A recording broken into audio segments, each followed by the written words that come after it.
Наркозный аппарат является неотъемлемой составляющей современной хирургии, реаниматологии и анестезиологии. Это универсальный прибор, который предоставляет возможность во время хирургических вмешательств и разнообразных медицинских процедур реализовать подачу специальных, точно дозированных веществ пациенту.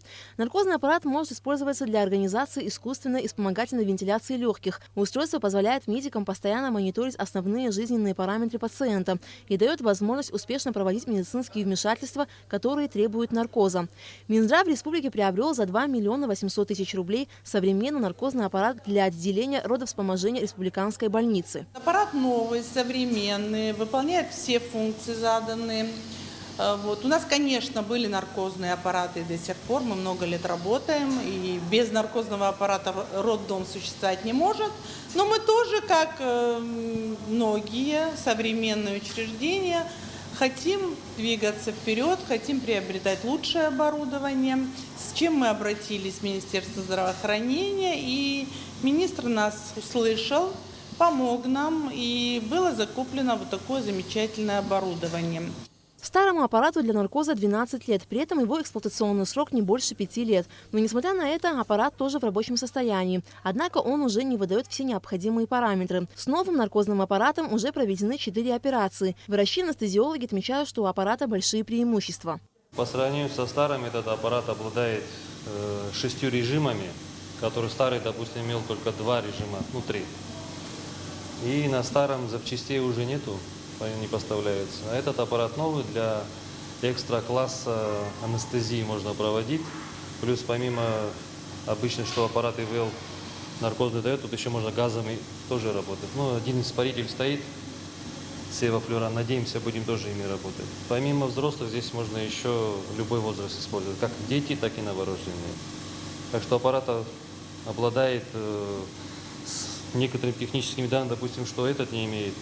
В отличие от него, у него сразу встроенный компрессор, и он может работать кое-какое время на своем автономном режиме, имеется на батарейке, даже если свет выключат. Помимо наркозного аппарата, Минздрав закупил для роддома на сумму 1 миллион 300 тысяч рублей 4 фетальных монитора для диагностического обследования плода во время беременности или в течение родовой деятельности. Уже оплачено 4 фетальных монитора для регистрации сердечной деятельности плода в родах, для регистрации шевеления плода до родов, в родах у беременных женщин. Очень современное, нужное, довольно дорогостоящее, честно говоря, оборудование.